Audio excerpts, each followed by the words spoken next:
afternoon. It is an enormous pleasure to welcome all of you to Montgomery College, to the Germantown campus, to this beautiful Bioscience Education Center, which we just opened this fall. You are among the first visitors and the first to use the conference center. But most importantly, it's a pleasure to welcome you to the first Maryland Collegiate STEM Conference. That's the most important activity of today. And having stepped out of the classroom a few years ago to become an administrator, I'm so glad to see that things have not changed. The front row is virtually empty. It makes me feel right at home to have empty seats right up front. I want to ask for thank yous. You know, if you've ever watched the Oscars, the Academy Awards, these people get up and they give these lengthy speeches, thank you, and all people want to know is who's got best picture, who's best actor, who's best actresses. But if you've ever been involved in organizing a major event, you know that it does take a village to pull off a STEM event like this. And I do want to give a shout out, and some of you have stood already, but Dr. Chang, who has left Montgomery College but was able to join us again today. Thank you, Dr. Raza Khan, who just addressed you from Carroll Community College, and Maria Bruness. Dean John Hammond from Montgomery College is he slipped in the back after having taught a class. And Michael Chase, who has graciously provided some funding from the GT STEP grant, which the college has, again, to help bring this off. There are also some sponsors I'd like to thank. Some of you may have already had an opportunity to visit their tables and their setups before you came in as you registered. The HHMI Biointeractive, Pearson, Ludesco, Bone Clones, that's fun. And in addition to taking the village, it also takes some funding to have a great event like this. So we are grateful to those who have helped to sponsor this event.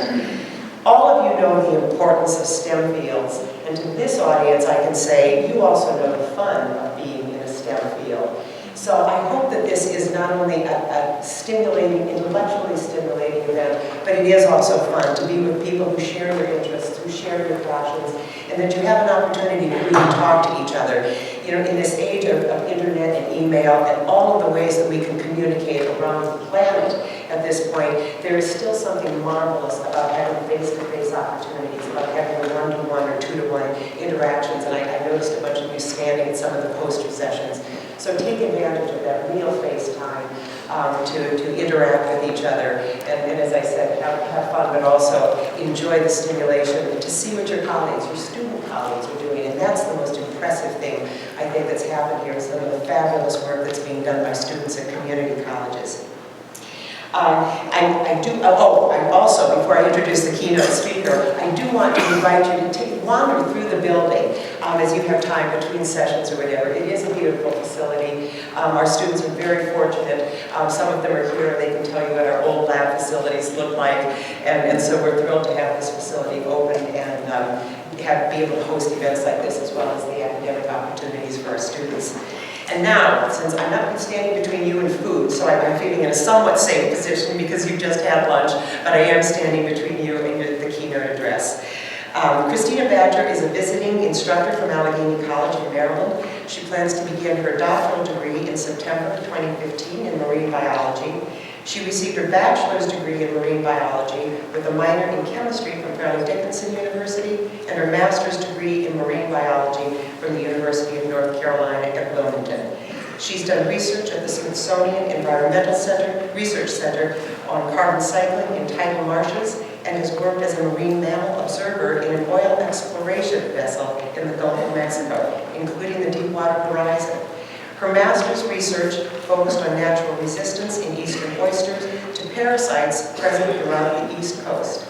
Ms. Badger's presentation will focus on STEM engagement, motivation, searching for mentors, and setting a foundation for STEM success. Please join me in welcoming Christina Badger.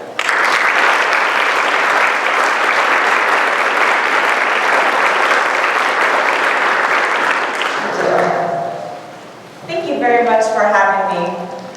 I'm very excited to be here. This is a beautiful new building that Montgomery College has.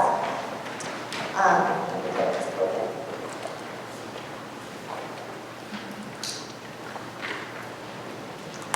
All right, I'm so excited to be here to share with you what I'm passionate about in the STEM fields and to learn more about what the students are doing and what's going on at the other schools in Maryland. Now, the first thing that I want you to do is think about what you see as a STEM career. Just picture whatever in your mind, the career you want, the career you have, sitting in a classroom. Well, guess what? Every single person who's picturing something is correct. The science, technology, engineering, and math fields comprise everything from software developers, people testing out the latest video games, computer programmers, people sitting at home working on a complex math theorem, sequencing DNA, creating the medicines that cure diseases, working on cool apps on your phone. It also comprises things like working in laboratories, sitting at home working at homework, and being out in the field studying how organisms interact with each other, everywhere from Maryland to Antarctica. People with STEM degrees can be found in the newest, most advanced buildings, huge high-tech facilities, and out in the mud collecting oysters and sediment samples. That one's me. So with so many different areas, and with an ever-growing body of knowledge about our bodies, about the planet, the universe, and ways to make life better and to interact better, it obviously takes a huge array of people and personalities and ideas to continue this process. The students and the faculty are here because you guys are all interested in this information. Most of the students are just beginning their journey in the STEM fields. You're taking your first classes at college, you're working in labs for the first time, and I'm mostly going to talk to you. You're the ones who we're trying to get involved on your journey, and we want you guys to all succeed. I know that all of the faculty here truly want to help the students pursue their own careers in STEM. Some of you may be getting ready to go into careers after your 2-year degree. Some of you may be transferring to 4-year degrees. Some of you may be thinking about going to grad school eventually. Well, I have good news and bad news. So first, the good news. Working in STEM is exciting and challenging and can be so rewarding. And there are a lot of job opportunities, which is something that is very important to consider when embarking on your career. But research and working with students is what I personally like to do. There are lots of jobs in different industries, from tech companies to pharmaceutical companies, healthcare, to being a statistician for a sports franchise. I know there's one campaign right now with GE showing all of the different technology and science jobs that they have. For those who have aspirations of continuing on to get a PhD, a recent NSF study found that the unemployment rate for those with a STEM PhD in research had a 1/3 unemployment rate of that of the general adult population, only 2.1%. The PhDs that they looked at comprised a huge array: biology, agriculture, environmental science, engineering, the physical sciences, math and statistics, and computer and information sciences. So there are so many jobs in these fields that you'll be able to find. In addition, the growing body of knowledge and the rapid pace of advancement in technology has led to the prediction by the Bureau of Labor Statistics that there will be an increase of 22.8% in software development jobs just over the next 7 to 8 years. Again, this is mostly due to just how fast technology is advancing, and new jobs are being created that didn't exist 5 to 10 years ago. We're also very lucky to be studying in the United States. Industrialized nations have a unique situation. The infrastructure that we have allows there to be links between having an interest in science and being able to learn about it, even at home on your own time. You have opportunities to gain experience, and you have opportunities in education to look at. So now for the bad news. Unfortunately, 40% of students who in their first year plan to major in a STEM field will either leave to a different major, or they won't complete any degree at all. When you include pre-medical students in that factor, it goes up to 60%. So why are so many students leaving? Obviously the students here are very interested and would never think about that, but they face the same challenges as all of those who don't go through with it. The first one is, there are difficult courses. A lot of the information in your first years is going to be theoretical. While you do get to have fun in lab and learn new things, you're also learning complex theorems and working through at your own pace. You don't have someone there all the time to help you. You're reliant on yourself. Also, in bigger schools, there's often large introductory classes. When you have so many students, it can be hard for a student to approach a professor to actually ask for help. You feel like you kind of get lost in the crowd, and that's something that no instructor wants. It's also been found that those in the STEM fields get lower grades overall compared to the other departments in schools. This is because in the STEM fields, there's generally a right answer. You can't just wing it and rely on your personality. You do have to figure out what the answer actually is. As you move on, you'll begin developing your skills in critical thinking and solving problems different ways. But especially at the beginning, you do have to find that right answer. There's not much leeway for professors to give you credit for thinking creatively if you didn't solve the equation correctly. The other thing is that there's a lot of foundational information that you need. It may seem sometimes like professors are being extremely strict and grading harshly, but you need that information to progress in your fields. If you're taking Chemistry 101, those concepts are going to be repeated over and over again, and the professors can't go back and reteach it every semester as you're going through. So that's why they expect you to be able to complete the tasks when you're doing them. Again, it's not to be mean, it's so that you know what you're doing. A lot of these fields often relate to each other. I know students sometimes have a hard time with math, but you need that in any of the other STEM fields. Also, a lot of the sciences relate with each other. Chemistry and biology work together all the time. And you need to know how things are working chemically to understand how they're working biologically. We also have a lot of cultural influences, particularly in the United States, that say that, in particular, math is hard.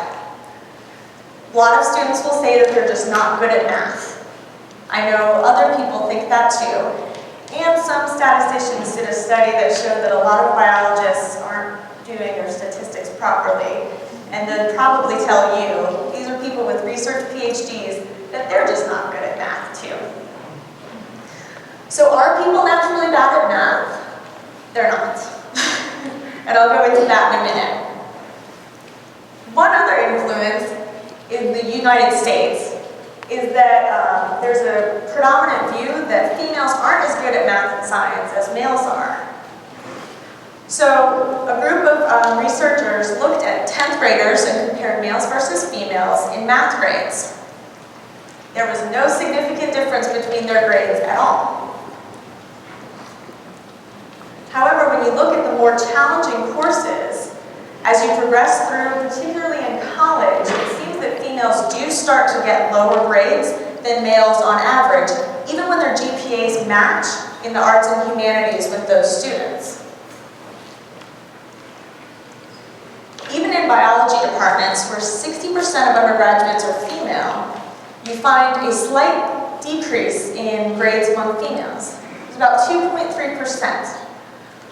The study that found that looked at the interactions the students were having. While males and females were equally likely to ask questions, females were significantly less likely to raise their hand or volunteer an answer to an open-ended question. So it seems that the biggest factor is confidence. I also want to point out that these differences aren't found in all countries. In other cultures, where it's not assumed that males and females have differences in the math and sciences, you don't find these grade degrees. So the biggest thing is to develop confidence in your skills. It's okay to not understand something. It's perfectly reasonable to have a question. So make sure that you ask them. And for faculty, make sure that you encourage your students when they get things right. So back to math. Since math is hard, there is a big study that's found that IQ is not correlated to math skills. There was a slight difference in intelligence factors when you looked at the early development of math skills, like going into elementary school. However, there was no correlation between IQ and math grades going on throughout the rest of your career. They did a bunch of different studies, and they looked at what happened and what those differences were between students that were doing really well and those who were doing not as well. And they found that the biggest indicator of success in math classes was motivation and developing good study habits. So the keys to that are thinking critically, connecting to other topics. It's okay if math isn't your favorite subject. It's not going to be everyone's favorite subject. Even mathematicians have courses that they don't like. My best friend is getting a PhD in math. She doesn't particularly like statistics. So that's okay. You have to be able to connect it to what you are interested in. So see how it's relating to the courses that you do enjoy. The other key is you can't just memorize how to do every equation and expect to be able to succeed in it. You'll get burnt out. You won't enjoy it, and you're not actually processing the information if you're just memorizing it. This is something that we kind of understand when we think about something like music. When you think about musicians and learning to play, they don't start out being able to play instruments well. They take time, they practice at it. They start figuring out how to compose music on their own. They don't just memorize exactly what to do for every song, or they'll never advance in their careers. So you need to invest time into math to be able to be good at it. And then it will get easier. So try to keep that in mind the next time you're working on a tough problem. Now, what can you do to succeed while you're still in school? There's a lot of skills that you'll develop, and these are skills that you'll need to take with you into your careers. The first is to work with others. You'll find that different students and your friends are going to be better at some courses than others, and you'll be better at some courses than others. Everyone has different things that interest them and different skill sets. So one of the best things that you can do right now is to form study groups. Even if it's a course that you're doing fairly well in, it's a good idea to work with other students. If you're the one who's stronger in that field, you'll be able to learn and integrate more of that information by explaining it to those who you're working with. And then when you're in a class and you're not doing as well and one of them is doing better, you'll have someone to ask for help. You also need to develop problem-solving skills. Again, you can't rely on just memorizing everything. You can't memorize all of STEM or even all of any science. You're going to always have to look back, look through your notes, look through other research in order to figure out the solution. Try different ways of solving a problem. Go about it from different angles. Take a break. If you're getting overly stressed about something, go for a walk, go do something else, and then come back to it and see if you can't solve it. And again, work with your study groups. Use information from other courses. I can tell you that professors will love it if you comment that, oh hey, this reminds me of something that I learned in this other class. Is that how they work? Are they working the same way? When you synthesize that information, your brain is making new connections to help you remember what you learned in both of those classes. And then always ask for help if you need it. Professors are there to teach you and to instruct you. If you need help, if you can't solve a problem, ask them. They always have office hours. Everyone has email. You can email them questions.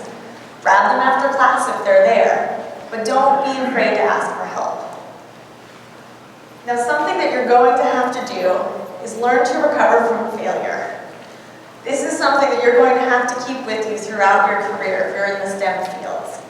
I'm not just talking about doing poorly on a test or in a course, But when you're working on something and it doesn't work, if you're in a lab and something breaks, or if you're working on computer coding and it doesn't work the third time you've tried it, you have to go back and figure out what you did. Don't get upset that it didn't work. Anyone who goes into research will learn quickly that when you're trying to do something new, when you're trying to find new information, do something that no one else has ever done, you're not going to get it right the first time. It's easy to see that now, but it's very frustrating when you're trying to design something and it keeps not working. But remember that this is how you create new information. This is how we add to the communal body of knowledge that we have.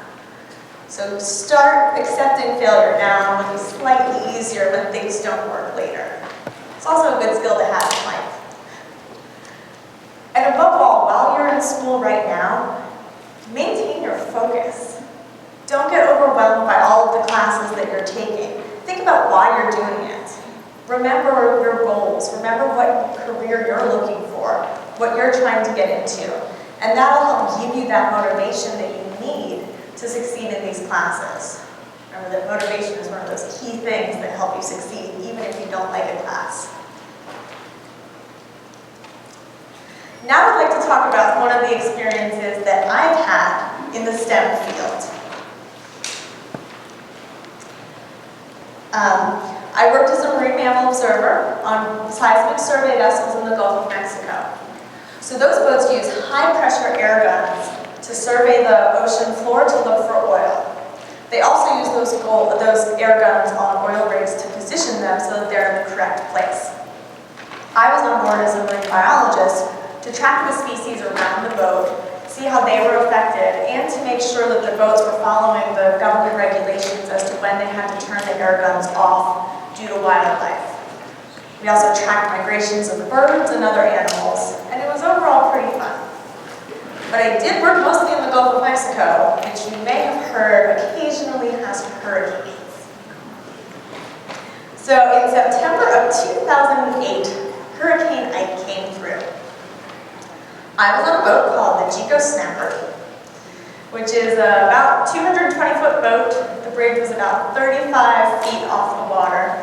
You can kind of see it up there at the front of the boat. We were in Galveston waiting for the rest of the crew to change before we left. So I flew into Galveston, and once we got on board, we were waiting to get the instructions from our shore office.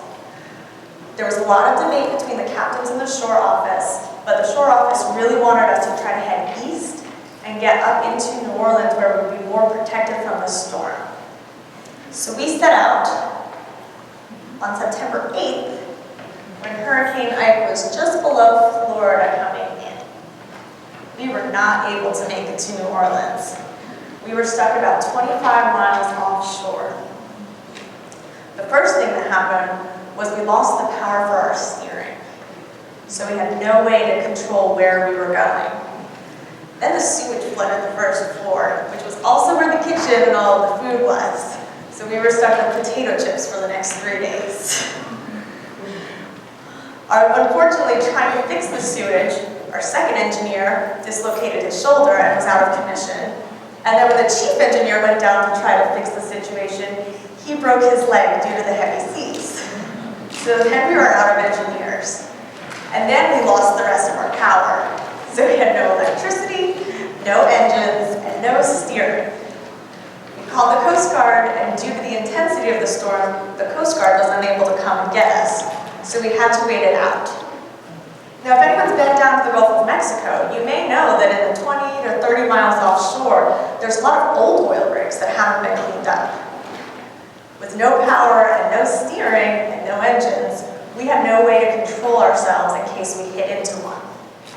Luckily, there was another much larger boat that was nearby that was able to come and anchor itself, and we tied up to them a few hundred yards away so that we wouldn't shift too far.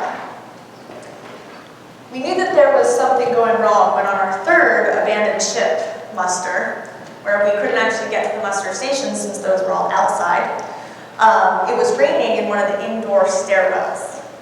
In the center of the ship, In the center of the ship, below the bridge, the interior staircase had water running down it. What had happened was one of the 60-foot waves, 35 feet above the water, had crashed straight through the bridge windows. Luckily, none of the captains that were up there, there was 3 captains on a ship generally, were injured by it, mostly because the one had gotten out of the chair where something would have come in and hit him.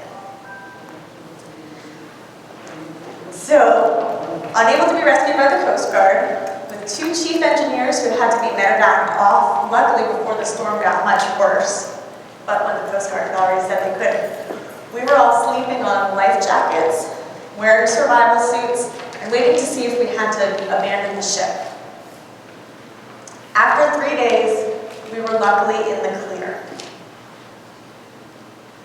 However, the boat was not in good condition. This was our common area where we normally had our computers and satellite phones that we could call people. That's everything that had fallen out that had gotten moved out of that common area. That goes down a full story to the gun deck. We had to clear that off to make space for our beds / pillows / life jackets that we were sleeping on. The best part of this story is that by some miracle, even though all of the railings were wiped out and the steel railings that were connected to the ship were at about a 45 to 50 degree angle, the grill managed to stay on board. It lost, somehow, I have no idea how this works. It lost the actual grill part that was inside, so it took part of the oven out. And the freezers, everything had thawed, so we were able to make some hot dogs and hamburgers and things like that. So do keep in mind that depending on what field and career you choose, you may face actual physical challenges in addition to the mental challenges that you'll face. Obviously, my studies have been in a field where I do field work, but the other scientists on board the Snapper, the majority of the scientists, were all geologists and geophysicists. Most of their schoolwork had been done on computers and sitting in classrooms. So they were not entirely prepared for that situation either. But in particular, wildlife biologists, foresters, anytime you're performing field studies, you may face actual risks. And you need to make sure that you do what you can to minimize those. I personally soon went back to school to get my master's, which I had been planning on doing, but that does give me a little bit more control over where I'm doing my field work and what risks I'm facing. But if you do love adventure, which I do, that's why I shared this story with you, I want you to know that there are plenty of jobs in the STEM field where you can get more than your fill of adventure. However, all of the different STEM fields can be fulfilling and challenging in different ways. Now, how do you go from where you're taking classes now to riding out a hurricane? The first step is going to be take advantage of where you are now.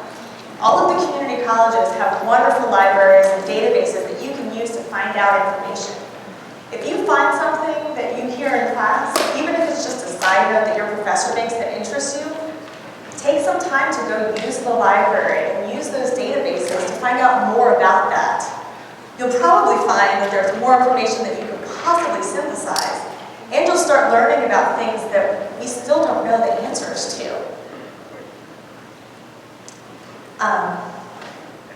Also, as I said before, talk to your professors. Many of the community colleges have smaller class sizes. Take advantage of that. You have a lot of contact with your professors. You may not have that at bigger schools. See what they're interested in. See what they studied. See if you're interested in topics like that, like they are. Ask them. They'll have many insights, and they can give you guidelines on where to look next.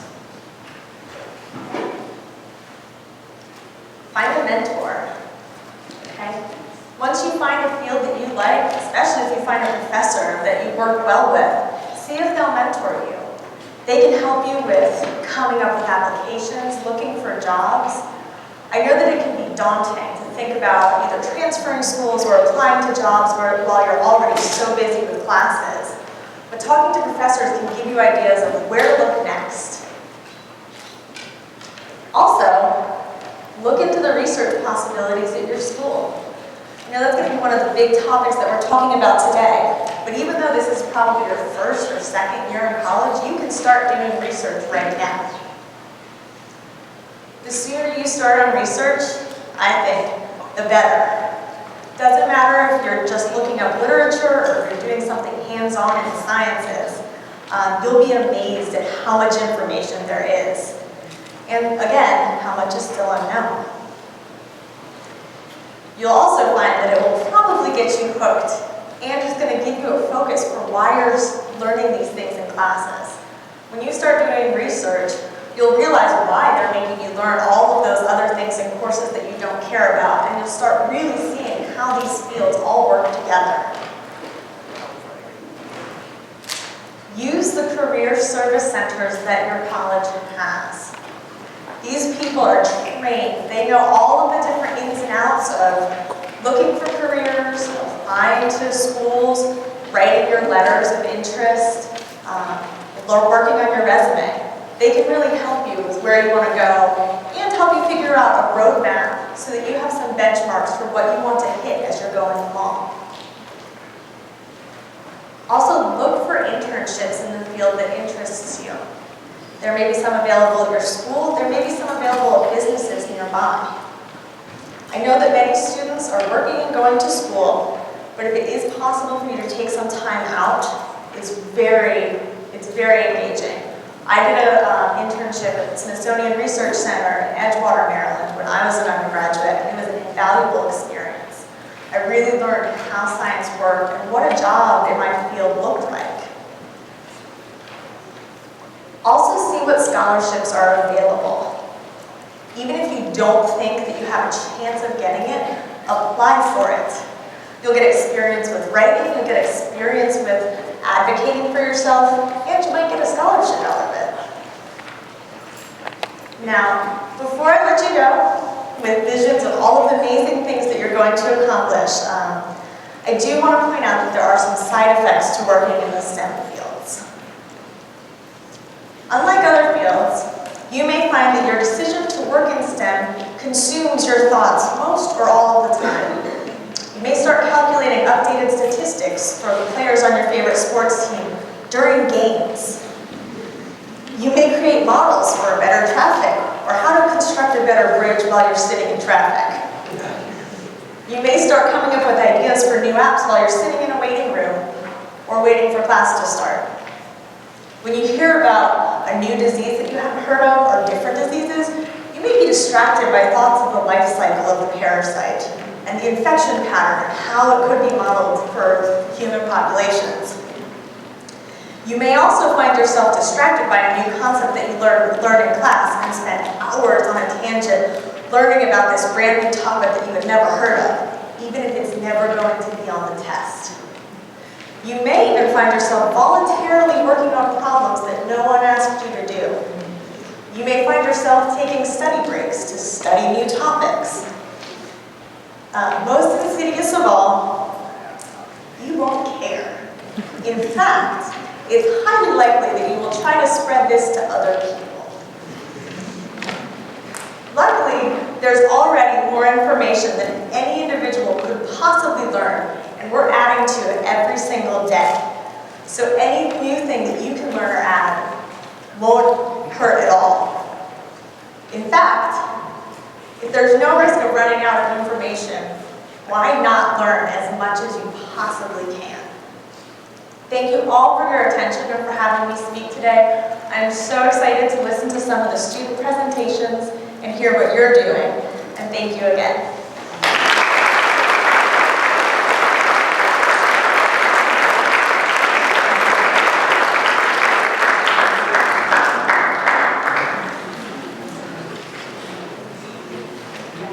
If you have questions, please raise your hand. We'll try to get to you or just call out depending on how busy they are, but she's willing to answer some questions. Any questions? She just told you to ask a question. Here we go. Yes. When did you know that I believe it was a marine biologist? It was the right one. Marine biology is something that I was always interested in. I always loved. Oh yeah. She asked me when I knew that marine biology was something that I was interested in. I had always been interested in it, and it was really started in 8th and 9th grade when I found out how much math and science you had to do and how much work that it was going to be, that I thought about it and started reading more about the science, and I found myself getting hooked. I would read almanacs about different species and look into that. Any other questions? What else? Yes? Do you research your students in college? At Allegheny College, I'm just a visiting professor, so I do not, but there are possibilities for students doing literature reviews right now. We have one of them here. Any other questions? Yes? Is the large boat today offering you like food? They couldn't get anything over to us, but once it calmed down, they sent over a fast rescue boat filled with more cases of water and snacks, and I think they were where we got our funds for the hot dogs. Any others? Thank you very much.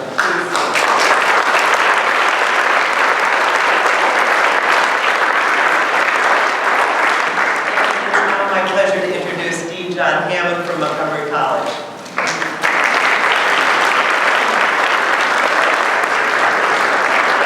I did nothing to deserve the applause, right? Thank you, I did tonight. Right? So, I'm actually here to tell you some things that I hope will generate some applause, right? We've got lots of cool things going on this afternoon. I hope you know that after this we're going to have our breakout sessions. But before we get started with breakout sessions, there's a couple things I want us to do. For this first inaugural event, I think it's really important that we get some nice photographic evidence of this, right? So we're going to have everyone go out to the doors out here to the side. We're going to take a large group picture of everybody. We have pictures of that and individual pictures going throughout. We're going to actually post those on Facebook, right? So if people are interested in seeing these pictures, you can search for Maryland Collegiate STEM Conference, and you can join us on Facebook and see all these pictures. Additionally, I'm pleased to say we have lots of food, right? There's still lunches out there, so if you came in and didn't grab one, or if you're still hungry, no one's counting, you can grab a second one, right? If you're still hungry, feel free to grab those. All food will go to waste otherwise. Starting here in a few minutes, we're going to have snacks in the back of this room as well, so those will be up for the rest of the afternoon. So between sessions, if you want to, you can stop in here for cookies and cake and all that sort of good sweet stuff. And there was a third thing I promised to say for you, Rosa. What was the third thing? Whatever it was, it doesn't matter now, right? So pictures, that's it. And math and power, absolutely, right? All right, well, have a fantastic afternoon, and we'll see you all at the sessions.